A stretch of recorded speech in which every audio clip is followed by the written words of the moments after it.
역대상 5장 1절부터 17절에 있는 말씀 큐티인 제목은 르우벤과 갓의 계보입니다. 어제 큐티 본문은 시므온 지파에 대해서 언급하고 있죠. 시므온은 누이 디나가 세겜에서 강간을 당하자 레위와 함께 세겜 사람들을 잔인하게 사육했습니다. 이 사건으로 야곱은 마지막 유언에서 시므온 지파가 흩어질 것을 예언했습니다. 이후에 시므온 지파는 광야에서 모압 여인과 음행한 일로 연병이 퍼진 후 그 수가 더욱 줄어들었죠. 그래서 결국은 유다 지파에 복속됩니다. 결국은 없어졌다는 얘기입니다. 시므온 지파가 유다 지파의 도움 없이는 살 수 없는 형편이기 때문에 유다 지파는 자신들의 분깃을 내어주어야만 했습니다. 불공평한 상황에 불만을 품을 수도 있지만 그들은 어떤 불평도 하지 않고 기꺼이 자신들의 몫을 내주었죠.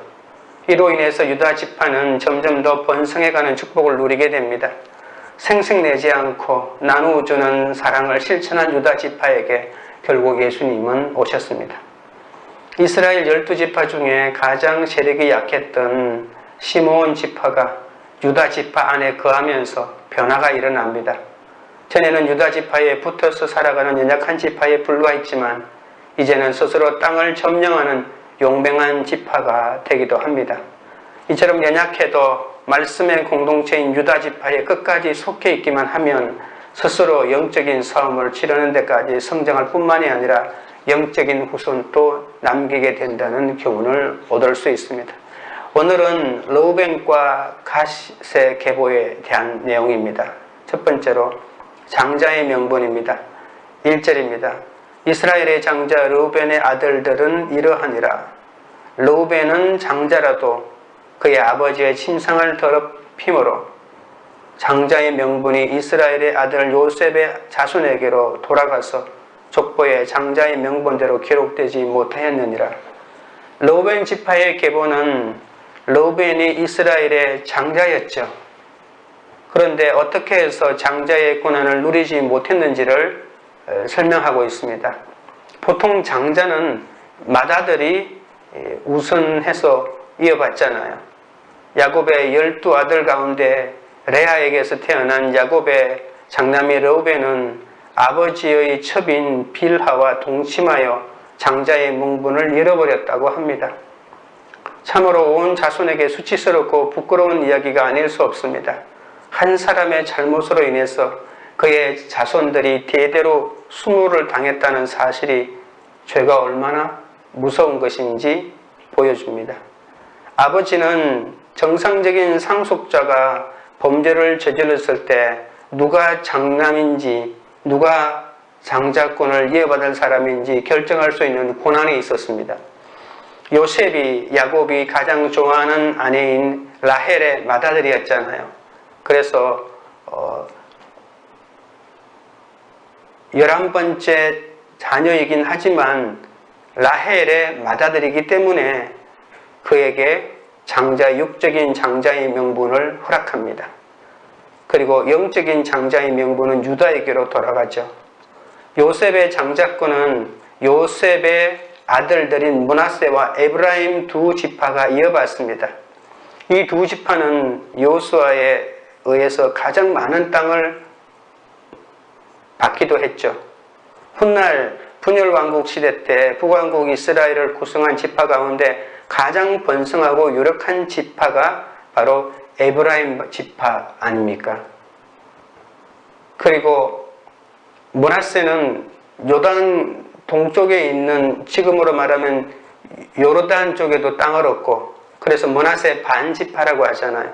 그래서 므낫세는 요단강 동편에도 땅을 얻고 그리고 요단강 서편에도 가나안에서도 땅을 얻고 땅을 두 군데나 얻었죠. 그리고 에브라임도 가장 중요한 많은 땅을 얻었고 그러니까 요셉의 자녀들이 다른 지파에 비해서 훨씬 더 많은 땅을 얻었다는 것을 알 수가 있습니다. 2절입니다. 유다는 형제보다 뛰어나고 주권자가 유다에게서 났으나 장자의 명분은 요셉에게 있으리라. 그러나 모든 특권이 요셉의 자손들에게만 주어진 것은 아닙니다.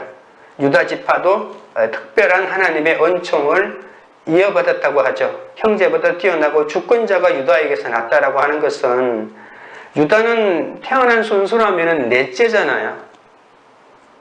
그러나 맏아들 르우벤은 아버지의 침상을 범하고 둘째와 셋째였던 시므온과 레위는 누이 디나의 일로 세겜 사람들을 속여 살해하는 바람에 장자권을 받지 못했죠. 그러므로 장자의 특권이 넷째 아들인 유다에게로 돌아갔습니다. 유다 자손은 다윗 왕을 거쳐 예수 그리스도로 연결되는 구속사의 계보에 그 이름이 찬란히 올라가기도 되죠. 그래서 주권자가 유다에게서 났다고 이렇게 말하는 것입니다. 유다가 누린 축복을 두 가지로 정리할 수 있습니다. 첫째는 다른 형제 지파들보다 세력이 크고 번성하였습니다. 유다 지파는 이와 같은 왕성한 세력을 근거로 통일왕국을 주도해가는 지파가 되었죠. 분열왕국 시대에는 남왕국 유다의 중심이 되기도 합니다. 둘째는 유다 지파를 통해 지도자가 나왔다고 합니다. 미래에 대한 소망의 근원으로 삼는 다윗 언약과 다윗 왕조를 가리키는 말이죠. 그런데 실질적인 법적인 장자는 요셉에게로 갔고 이 유다에게서는 일종의 영적인 장자가 이어받아졌다고 말할 수 있겠죠. 요셉과 유다가 장자의 명분을 얻게 된 것은 그들이 거룩한 삶을 추구했기 때문입니다. 요셉은 보디발의 아내의 유혹을 끊어내므로 육적인 거룩을 지키고 유다는 비록 며느리 단말과 동침했으나 그는 나보다 옳다라고 하는 제고백으로 영적인 거룩을 지켰죠. 이처럼 장자의 명분은 거룩한 자의 몫이라고 할 수 있습니다. 우리가 성장하기 위해서는 성경을 이론으로만 알아서는 안 됩니다. 사소한 것이라도 말씀을 실제 삶에 적용하는 것이 중요합니다. 이것이 큐티의 의미입니다. 큐티는 단순히 시간을 내서 말씀을 읽고 기도하는 것이 아니라 말씀을 통해 내 죄를 발견하고 그 죄를 날마다 제거하는 것입니다. 영적인 이야기는 가장 구체적이고 실체적인 이야기입니다. 인간의 본능을 제외하고 거룩만 이야기하면 실체가 되지 못하는 거죠. 그래서 가장 영적이라고 말할 수 있는 신앙생활도 이 거룩이라고 하는 이 삶을 제거하고는 말할 수 없는 것이죠. 적용 질문 드립니다. 거룩한 삶을 살고자 오늘 내가 끊어내고 고백해야 할 죄는 무엇입니까? 둘째는 르우벤의 자손들입니다. 3절입니다. 이스라엘의 장자 르우벤의 아들들은 한옥과 발루와 헤스론과 갈미요. 르우벤은 4명의 아들을 두었습니다. 모세는 신명기에서 이스라엘 12지파를 축복하면서 르우벤 지파에게 자손의 번성은 약속하지 않았습니다. 그래서 이 자손의 계보는 유다 지파와는 비교할 수 없을 정도로 소박한 것을 알 수 있죠. 4절부터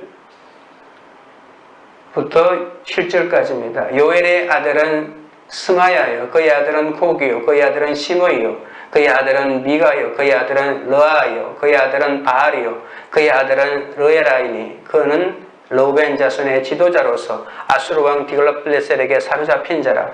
그의 형제가 종족과 계보대로 우두머리 된 자는 여이엘과 스가랴와. 요엘의 계보는 두 가지 불편한 정보가 포함되어 있습니다. 첫 번째는 5절의 뒷부분에 보시면 바알이라는 이름이 등장하죠. 우리가 잘 알다시피 바알은 가나안 종교에서 다산을 가져다주는 폭풍의 신이고 그렇게 숭배되었죠. 그런데 르우벤의 자손 중에 이와 같은 이방신의 이름을 지닌 사람이 있었다는 것입니다. 그것은 집안이 신앙적으로 건전해지지 못했음을 암시합니다. 우리는 족보를 보고 그 사람이 어떤 신앙을 가졌는지 추적하는 연구가 있습니다. 그래서 자녀들의 이름이 하나님의 야훼의 약자인 야자가 들어간다든지 하나님의 이름의 약자인 엘이 들어간다든지 이런 이름들이 주어졌을 때 그 아버지의 신앙을 짐작합니다. 그래서 우리도 지금 저 집안이 예수를 믿는 집인지 아닌지를 자녀의 이름을 보면 짐작할 수 있듯이 옛날에도 마찬가지입니다. 그래서 이름을 보고 그 집안의 사회적인 배경이나 종교적인 배경을 짐작하는 이런 연구들이 있는데 자기 자식의 이름이 바알이라고 지었다는 것이죠. 그리고 바알 신앙이 가나안 땅에 굉장히 여호와 종교를 위협하는 존재였는데 그 자식의 이름이 바알이라는 것으로 봤을 때 아버지의 신앙이 어떤 것인지 우리가 짐작할 수 있습니다. 둘째는 요엘의 7대 자손으로 언급되는 브에라라고 하는 사람인데 브에라는 바로 아수르의 왕 디글랏빌레셀에게 사로잡혀 갔다고 합니다. 주전 733년부터 732년에 아수르의 왕이 남한국 유다의 왕인 아하스의 요청으로 아람과 가나안 지역을 공격한 적이 있죠. 북왕국이 남한국을 쳐내려 올 것 같은 기세가 있었으니까, 그러니까 북왕국이 주위에 있는 나라들과 결속해서 우리가 힘을 합쳐가지고 아수르에 대항하자라고 이렇게 하니까 남한국이 우리는 못하겠다라고 이렇게 합니다. 못한다고 하면서 아람하고 연합군이 그러면 우리가 너희부터 공격하겠다라고 이렇게 아람하고 북이스라엘이 연합해서 남한국을 공격하려고 하니까 남한국이 그러면 우리는 이렇게 당할 수는 없지. 바로 아수르에게 우리가 돈을 주고 우리를 지켜달라고 해야 되겠다라고 하면서 아수르에게 손을 벌일 때 아수르가 공격해 내려오는 일이 있습니다. 이때 브에라가 인질로 끌려갔다는 그런 얘기입니다. 이 두 사건을 연결해 볼 때 결국 르우벤 자손들이 우상을 숭배했기 때문에 인질이 되어 아수르로 끌려갔다는 것이죠. 그러니까 북쪽에 있는 나라가 남쪽으로 내려왔다라고 하는 것은 여러 가지 정치 현상으로 국제 정세로 이런 일이 일어났다고 말할 수 있겠지만 성경은 북쪽에 있는 나라가 남쪽으로 내려왔을 때는 항상 우상 숭배에 대한 볼로서 하나님이 사용했다는 것을 알 수가 있죠. 그래서 유독 이 족보에 정확하게 아수르 왕 디글랏빌레셀에게 사로잡혀 갔다라고 이렇게 말한 것으로 보았을 때 이 가문의 르우벤 가문의 이 우상 숭배에 대한 하나님의 벌이라고 해석할 수 있다는 것이죠. 8절부터 10절에 보면 르우벤 자손들이 차지한 지역에 대한 이야기가 나오는데 아르논 강에서부터 동쪽으로는 유브라데 강까지 그 넓은 광야에 이르는 길르앗 지역이라고 말합니다. 길르앗이라고 하는 것은 요단 동편에 있는 그 넓은 땅을 길르앗이라고 부르는데요. 아로엘은 갓 지파가 세운 성읍이고 르우벤 지파가 갓 지파 땅의 경계선에 있었습니다. 아로엘의 서북쪽에 있는 느보와 바알모는 르우벤의 기업이었죠. 원래 길르앗은 갓 지파 사람들이 정착한 곳이었습니다. 르우벤 지파 사람들은 바알이 통치할 때 하갈 사람들을 내쫓고 길르앗 쪽 모든 지역을 차지하게 됩니다. 르우벤 지파는 사막 끝까지 동쪽으로 확장해 나갔죠.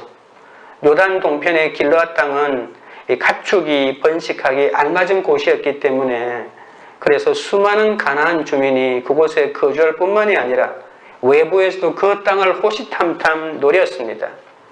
나중에 아수르 왕 디글랏빌레셀도 그 땅을 빼앗고자 이 지역을 공격했다고 하죠. 르우벤 지파 사람 중 일부는 유목민 생활을 했는데 세월이 지나면서 르우벤 지파는 갓 지파에 흡수되어 버립니다. 이스라엘의 역사에서 르우벤 지파에서는 왕이나 선지자, 특별히 사사가 한 명도 나오지 않습니다. 여러분 사사기에 보면 거의 한 지파에 한 명의 사사를 언급하고 있습니다. 의도적으로. 그런데 르우벤 지파는 사사가 없다는 사실이 뭐겠습니까? 이 지파는 매우 평범하게 살다가 나중에는 쇠퇴해버렸다는 것을 알 수가 있죠. 그러니까 아버지의 침상을 더럽힌 죄가 얼마나 크다는 것을 성경이 계속해서 말하고 있습니다. 가나안 정복 당시 르우벤 지파는 조상의 죄 때문에 장자의 명분을 잃게 된 것을 회개하기보다는 세상 유익을 쫓아서 약속의 땅이 아닌 이 요단 동편에 있는 땅만을 계속 추구하고 거기에 남아있겠다고 했죠. 그 땅을 차지한 후에 유브라데 강까지 그 넓은 광야 지경에 다다라는 복을 누렸지만 하갈 사람과 싸워서 승리도 맛보았다고 하지만 결국은 눈앞의 이익을 따라 결정한 그들은 아수르의 침공으로 망하고 말았다고 합니다. 복음은 악한 세상에서 우리를 잘되게 하는 것이 아닙니다. 악한 세대에서 우리를 건지기 위한 것이죠. 이 땅에서 세상 사람들이 얻고자 하는 것을 더 많이 얻은 것을 우리가 예수를 잘 믿은 축복으로 착각해서는 안 됩니다. 이 세상에서 잘되고 성공하도록 하기 위함이 아니라 악한 세상과 구별되어 건지시기 위해서 예수님이 자기 몸을 들여 죽으셨잖아요. 그런데 모두가 합격복음과 성공복음과 인정복음을 쫓아 교회에 찾아다니고 있으니 우리가 오늘 봤던 이 르우벤 지파와 다를 것이 뭐가 있겠습니까? 적용 질문 드립니다. 눈앞의 이익을 따라 내 욕심대로 결정하고 있지는 않습니까? 지금 내가 부르짖고 있는 세상 성공은 무엇입니까? 셋째는 갓의 자손입니다. 11절입니다. 갓 자손은 르우벤 사람을 마주 대하여 바산 땅에 거주하면서 사르가까지 다다랐으니 16절을 보십시오. 그들이 바산 길르앗과 그 마을과 사론의 모든 들에 거주하여 그 사방 변두리에 다다랐더라. 이 지금까지 제시된 다른 계보들과 비교할 때 갓 자손의 계보는 사람들의 이름이 아닌 거주하는 지역을 설명하면서 시작하죠. 그뿐만 아니라 갓과 직접 연관된 다른 정보는 전혀 인용하지 않습니다. 그래서 여기 나오는 사람들의 이름은 이 본문에만 나오기 때문에 이 사람들이 누구인지 전혀 짐작이 되지 않습니다. 다만 이 족보가 17절에 보시면 유다의 요담 왕과 이스라엘의 왕 여로보암 때의 족보에 기록되었다라고 하는 이 인구조사의 결과라고만 말합니다. 그리고 특별히 바산이라고 하는 땅을 강조하죠. 제가 아까 읽었던 11절에 바산 땅에 거주했고 16절에도 바산 길르앗과라고 이렇게 말하고 있습니다. 그래서 갓 자손은 이 바산을 차지하였다는 것이 되게 중요하게 언급하고 있는 것이죠. 바산은 갓 자손이 이스라엘 백성과 함께 싸워 얻은 곳으로 요단 동편 중에서도 가장 비옥한 땅입니다. 야곱은 마지막 유언에서 갓이 용맹한 지파가 될 것을 예언했고 그 말씀처럼 그들은 가나안 정복 전쟁에서도 앞장서서 싸웠습니다. 어떤 상황에서도 하나님이 나에게 주신 말씀을 붙들고 믿음으로 담대히 나아가면 그 말씀이 내 삶에 그대로 이루어지죠. 갓 자손은 르우벤 자손의 건너편 바산 땅에서 살았다고 합니다. 바산은 갈릴리 호수 동쪽에 있습니다. 남쪽으로는 야르묵강에서 북쪽으로는 헤르몬살에 이르는 넓은 지역입니다. 그러니까 요단 갈릴리 호수 동쪽의 밑과 위를 총칭해서 바산 땅이라고 불렀던 것이죠. 이 바산 땅은 이스라엘이 바산 왕 옥으로부터 빼앗은 곳이, 우리는 많이 들어봤죠. 바산의 왕 옥이라고 하는 표현요. 그래서 각각 르우벤 지파의 기업이 되었죠. 갓 자손이 사론의 모든 목초지까지 뻗어나갔다고 합니다. 사론의 위치는 알 수가 없지만 아마도 그때 당시에는 중요한 곳이었는가 봅니다. 예적부터 바산은 매우 비옥한 땅이었고 목축업과 목재의 본고장이기도 합니다. 이스라엘과 아람은 이 비옥한 땅을 소유하기 위해서 끊임없이 전쟁을 치루었죠. 아까도 제가 말했지만 르우벤 지파는 이 갓 지파에 흡수되어 버렸다고 했죠. 그래서 결국은 르우벤 지파는 약간 부정적인 관점이고 자기 배다른 어머니를 아버지의 심상을 더럽힌 죄가 끝까지 갔지만 이 갓에 대해서는 긍정적인 언급을 하고 있다는 것입니다. 갓 자손의 계보는 요엘이라는 사람의 이름으로 시작합니다. 그는 갓 지파의 족장이었고 사밤이 부족장이었다고 말합니다. 야네와 사밧이라는 사람이 바산에 살았는데 그의 가문의 형제가 7명이었다고 말합니다. 그들의 이름을 살펴보면 요엘이라고 하는 여호와는 그의 하나님이다라고 하는 뜻도 있지만 나중에 가면 갈수록 아비하일이라고 하는 나의 부친은 전능자이다라고 이렇게 점점 인본주의의 이름으로 바뀌어갔다는 것을 알 수 있습니다. 육적인 풍요가 계속되면 처음 신앙을 잃어버리고 타락할 수밖에 없었죠. 그리고 요단강 동쪽이라고 하는 이 땅이 풍요한 땅이고 그리고 엄청난 짐승을 키울 수 있는 목초지가 많은 곳이긴 하지만 하나님의 성전과 멀리 떨어진 곳이니까 언제나 이 세상의 가치로 흡수될 수 있는 가능성이 굉장히 많은 곳입니다. 하나님과는 멀고 세상과는 가까우니 어찌 그 신앙을 지킬 수가 있겠습니까? 그래서 육적인 풍요가 계속되면 처음 신앙을 잃어버리고 타락할 확률이 많습니다. 내가 하나님의 자녀라는 존재의 영성이 확실한 사람은 어떤 시험도 이길 수 있습니다. 그 방법은 바로 말씀을 내 안에 저장해 두는 것이죠. 시험을 당했을 때 환경을 보는 것이 아니라 말씀을 통해 오히려 내 욕심과 내 죄를 보는 것이죠. 하나님을 신뢰함으로 하나님과의 관계가 회복된 사람은 인간관계에서도 모든 시험을 극복할 수 있습니다. 내가 하나님을 신뢰하지 못하고 하나님과의 관계가 잘 안 되었기 때문에 날마다 부부간에도 부모 자녀간에도 오해와 갈등이 있다는 것을 알아야 합니다. 지금 질문 드립니다. 나는 지금 어떤 어려움을 겪고 있습니까? 내게 주신 말씀을 붙들고 믿음으로 담대히 나아갑니까? 시간이 갈수록 내 안에서 올라오는 인본주의 가치관은 무엇입니까? 기도하겠습니다. 하나님 아버지, 오늘 하루 거룩한 삶을 살고자 제 안에 끊어내야 할 죄가 무엇인지 깨닫기를 원합니다. 피할 수 없는 인생의 고통이 축복이 되기 위해서 내 죄를 알게 하여 주시옵소서. 내 죄를 깨닫고 나면 나 같은 죄인을 살리신 주님의 은혜 때문에 무엇을 하든 구원을 인생의 목적으로 살아가게 하여 주시옵소서. 눈앞의 이익과 세상 성공을 따르기보다 어떤 상황에서도 오직 말씀을 붙들고 승리하기를 원합니다. 육신의 욕망을 쫓아내게 내게 주신 육신의 욕망을 쫓아내어 내게 주신 창자의 명분을 우습게 여기지 않게 하시고 하나님 아버지의 침성을 더럽히지 않도록 붙잡아 주시옵소서. 눈앞의 이익을 따라 내 욕심대로 결정하지 않게 하시고 지금 내가 부르짖고 바라고 있는 목회 성공도 세상 성공도 다 내려놓게 하여 주시옵소서. 제 안에서 스물스물 올라오는 인본주의 가치관을 가지치게 할 수 있도록 도와주시옵소서.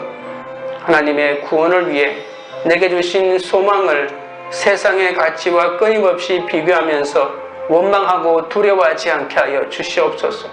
오로지 내게 주신 말씀을 붙들고 믿음으로 담대히 나아가게 하여 주옵소서. 광교 우리들 교회가 내가 하나님의 자녀라는 존재의 영성이 확실하며 어떤 시험도 이기기 위해 날마다 말씀을 내 안에 저장해 두는 말씀 공동체가 되게 하옵소서. 시험을 당했을 때 환경을 보는 것이 아니라 말씀을 통해 내 욕심과 죄를 보는 공동체 되게 하옵소서. 우리는 하나님께 속해 있음을 알게 하시고 말씀을 따라 거룩한 삶을 추구함으로 영적 장자의 명분을 잃어버리지 않는 그런 회복의 공동체가 되게 하여 주시옵소서. 예수님의 이름으로 기도드리옵나이다. 아멘.